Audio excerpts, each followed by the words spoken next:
Sebelum menonton, jangan lupa like, subscribe, dan tekan tombol lonceng. Selamat menyaksikan. Halo sahabat Eljon, berjumpa kembali lagi dalam program Community Update bersama saya Lani. Kali ini saya berada di Hotel Claro, Makassar. Nah, di sebelah saya sudah ada Bapak Adi Wijaya. Bapak Adi Wijaya sebagai Ketua PSMTI Kabupaten Nunukan. Apa kabar nih Pak?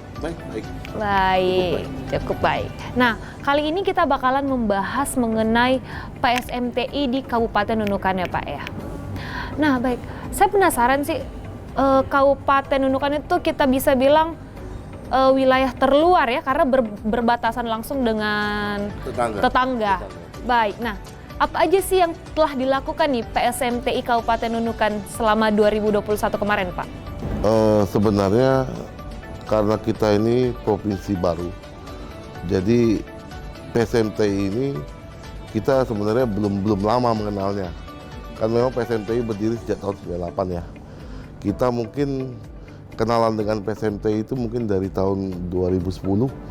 Mungkin baru mulai ya, kita sudah baru mulai mengenal. Oh rupanya ada PSMTI kita ini. Kita nggak tahu selama ini. Selama ini kita di Nunukan membentuk namanya PWTN, Paguyuban Warga Tionghoa Nunukan. Jadi akhirnya setelah saya mengenal PSMTI, akhirnya kami berafiliasi, bergabung dengan PSMTI. Jadi saya rubah PWTN itu menjadi PSMTI. Nah jadi ini hitungannya baru 10 tahunan lah kita PSMTI. Jadi memang karena kita di Nunukan juga warga Tionghoa juga nggak banyak, mungkin ada 100-200-100-an kakak lah, udah nggak banyak sih. Cuma ya itu karena kita berbatasan dengan tetangga, justru sebenarnya banyak sanak keluarga kita itu yang berada di Malaysia. Wilayah Tawang ya. Di situ. Jadi saya punya keluarga itu ada yang di Sawau, ada yang di Keke, ada yang di Kuala Lumpur, itu ada. Ya karena nggak tahu lah ya, mungkin dari zaman dahulu terpisah ya, mencar ya. Gitu. Baik. Tetapi PSMTI Kabupaten Nunukan ini aktif ya Pak ya untuk beberapa program di tahun kemarin Pak, atau gimana? Kami berusaha untuk mengikuti cita-cita dari pusat ya. Bagaimana kita bersosialisasi dengan sesama di luar kita, dengan teman-teman yang suku lain, juga terhadap masyarakat lah di luar. Jadi programnya kami ikuti Pak. Jadi misalnya yang terbaru ini kan kita menghadapi corona. Nah jadi untuk waktu corona itu memang kami mengalami namanya daerah terujung ya, selalu terlambat itu. Dari pemerintahan juga kadang-kadang sering terlambat. Jadi contoh kayak APD kita nggak punya, sempat itu dari medis nggak punya, pas segala nggak punya. Jadi kami usahakan, kami punya koneksi teman-teman dari Surabaya, dari mana itu kami mintain tolong untuk pengadaan APD, sarung tangan. Bahkan kami sempat beli sarung tangan itu dari negara tetangga. Oh iya, karena lebih dekat ya Pak ya? Lebih dekat, ya. Waktu itu kebetulan ada supply, jadi kami sempat mengumpulkan, jadi kami bagikan kepada daerah-daerah terdepan itu, yang petugas-petugas yang front line lah.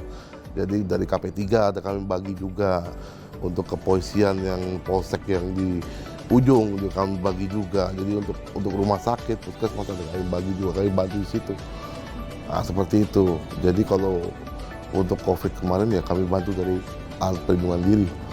Kami tidak bisa intervensi yang kalau masalah kita bantu untuk mengobati, nggak mungkin. Nggak ada, bukan batasan kita itu batasan. Oke, jadi lebih ke sebatas APD untuk membantu ketersediaan APD ya Pak ya. Oke, baik. Nah, kira-kira nih rencana Bapak bersama PSMTI Kabupaten Nunukan untuk tahun ini apa Pak? Untuk tahun ini sebenarnya saya mau pertama-tama itu warga kita sendiri itu bagaimana bisa bersatu.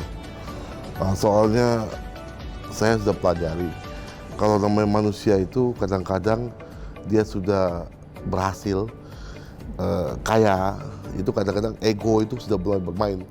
Jadi kita mau ini paguyuban seperti yang Pak Kalau David Hermanjaya selalu bilang guyup, itu kan bahasa Jawa. Rupanya guyup itu ya kita harus ini bisa musyawarah mufakat itu harus ada gitu loh. Jadi nggak ada yang semena-mena karena saya lebih kaya, karena saya lebih besar dari kamu, saya yang menang. Oh nggak. Maksudnya kita harus bisa guyup. Jadi saya sementara ini masih untuk dinunukan ya, saya masih berusaha bagaimana supaya Tionghoa ini bisa bersatu. Soalnya selama ini mereka menganggap kita PSMTI ini adalah bagian dari kelenteng. Jadi ini saya masih perbarui sampai teman-teman yang Tionghoa Muslim, Tionghoa Kristen saya panggil. Saya sudah keliling. Saya kasih tahu mereka kita ini PSMTI bukan kelenteng loh. PSMTI ini ormas Tionghoa. Jadi di dalam kita ini Tionghoa semua. Terserah kamu agamanya apa. Yang penting kamu Tionghoa, mau 100% Tionghoa, separuh Tionghoa, 1/8 Tionghoa, 1/16 Tionghoa. Yang penting kamu masih mengaku kamu Tionghoa, oke. Bergabung kita. Kita bergabung untuk sosial, bukan untuk hal-hal politik atau segala macam, tidak. Justru kita untuk kita, dari kita untuk kita. Ya, jadi itu. Habis itu nanti kalau setelah untuk kita selesai, baru kita bisa ke masyarakat. Jangan sampai di kita sendiri belum beres, kita mau melangkah mau ke masyarakat. Tapi ya sambil jalan sebenarnya bisa. Ya kan? Jadi lebih harapannya Bapak semoga sosialisasi yang sedang dilakukan dan edukasi yang dilakukan untuk marga-marga Tionghoa di Kabupaten Nunukan akan lebih bersatu lagi ya Pak ya untuk ke depan. Nah baik, tadi kan Bapak udah jelasin sedikit nih mengenai kontribusi juga PSMTI Kabupaten Nunukan selama pandemi ini. Jadi ada juga kontribusi yang dilakukan PSMTI Kabupaten Nunukan untuk menekan angka COVID. Nah, yang ingin saya tanyakan Pak, karena tadi Bapak udah menyinggung itu, ada nggak sih kolaborasi yang dilakukan oleh PSMTI Kabupaten Nunukan dengan pemerintah atau instansi setempat Pak? Tentunya ada. Jadi kalau kita ini bisa kolaborasi dengan pemerintah setempat, kalau yang masalah COVID ya, ya pasti ya, mengenai imunisasi. Jadi saya selalu bekerja sama dengan pemerintah, terutama kesehatan ya. Kalau masalah COVID, jadi kita mencanangkan 100% tercover imunisasi untuk warga, vaksinasi. Jadi memang sudah tercapai 100%. Bahkan memang warga kita ini memang kalau untuk vaksinasi saya cukup bangga. Saya bisa banggakan sekali dengan warga yang lain. Itu kadang-kadang ada yang nggak mau, ada yang begini. Kalau warga kita ini malah meminta duluan. Kalau ada 4 kali ya booster kalau bisa. Iya. Antusiasme warga saya cukup bangga dengan teman-teman yang timur, dengan teman-teman yang warga mereka tuh banyak yang takut lah, banyak yang begini, banyak yang begitu. Saya bisa pamer ke mereka. Warga saya ini duluan udah 100%. Kalau ada booster keempat, warga saya duluan 100%. Cuma sekarang ini cuma booster ketiga. Booster ketiga ini ya syukur-syukur lah ada sudah 80-90%. Sisanya 10% mungkin gara-gara penyakit. Tekanan apa segala macam dia nggak bisa di booster. Bukan nggak mau di booster, tapi nggak bisa di booster. Seperti itu.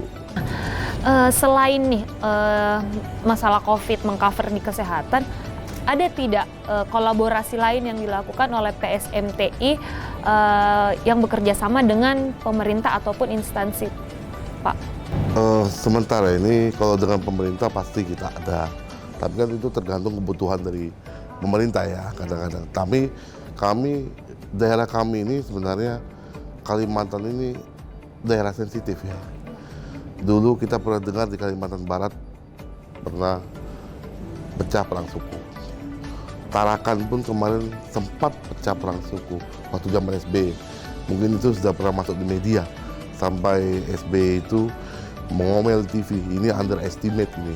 Gara-gara underestimate ini. Benar. Jadi di Nunukan pun sempat nyaris pecah perang suku. Nah, jadi kami ini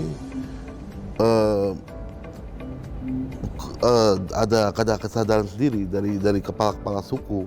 Ya saya kan sebagai ketua PSMTI ya berarti kepala suku. Jadi ceritanya kepala suku.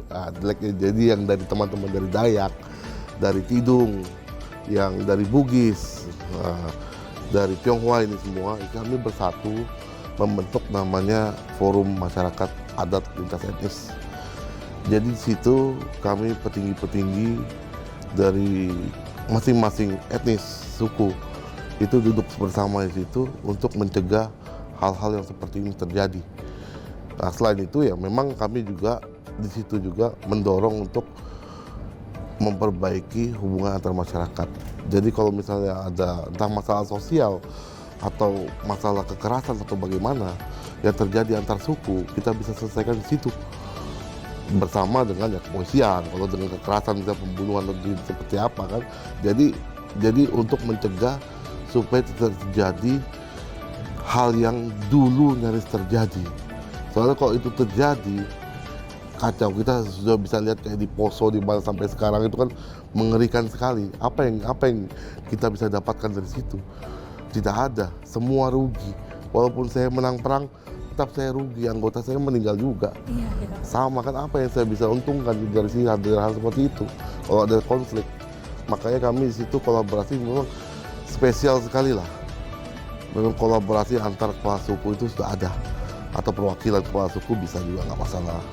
Jadi memang itu salah satu hal yang memang saya cukup bisa banggakan. Jadi kami duduk bersama selalu membincangkan masalah. Ya memang kalau ada konflik kita selesai konflik, tapi kalau tidak ada konflik ya masalah sosial, masalah dengan pemerintah, bagaimana kita jalan keluarnya. Nah, mungkin dari situ kita punya kerjasama dengan pihak-pihak yang lain, PSMTI, kolaborasinya seperti itu. Baik, nah ini yang terakhir nih Pak nih. Ya. Apa sih harapan Bapak Adi Wijaya untuk PSMTI Kabupaten Nunukan ke depannya Pak? Saya sebenarnya tidak bisa berharap banyak. Saya cuma bisa berharap kita Tionghoa bisa bersatu. Itu saya sudah puas. Saya sudah cukup puas. Memang dari dulu saya bukan ditunjuk sih, dipaksa jadi ketua. Jujur, saya punya kesibukan sendiri, saya punya keluarga. Tapi karena saya diminta tolong sekali untuk memimpin, ya saya berusaha. Nah, cuma ini sudah periode kedua saya sudah sampaikan kepada teman-teman, masyarakat yang mendukung saya bilang ini periode kedua ya. Kita harus cari bibit baru untuk jadi pemimpin. Soalnya saya secara aturan sudah nggak bisa lagi. Nah, saya cuma bisa membimbing nanti dari atas sebagai dewan pembimbing atau dewan penasehat. Nah, cuma ya harapan saya bagaimana kita Tionghoa bisa bersatu tanpa melihat suku, tanpa melihat agama, tanpa melihat kantongmu, tanpa melihat rumahmu. Jadi kita bisa bersatu itu saya sudah cukup senang. Saya tidak mengharapkan dia berkembang biak jadi banyak. Itu masing-masing punya urusan rumah tangga lah. Nah, itu saja harapan saya sebenarnya. Oke, baik. Jadi harapan Pak Adi Wijaya semoga marga Tionghoa di Kabupaten Nunukan bisa lebih bersatu tanpa melihat background-nya ya Pak ya, background masing-masing. Baik, terima kasih banyak Pak Adi Wijaya atas waktunya. Semoga sehat-sehat terus ya. Terima kasih. Baik, demikianlah sesi kita pada hari ini untuk di program Community Update hanya di Eljon TV. Sampai jumpa. So, saya Mawar Salem, pamit undur diri. Ada kamera nih. So, gimana nih kalian? Pasti udah pada nonton semua kan? Karena kalian udah nonton, berarti kalian harus like and subscribe ya. See you!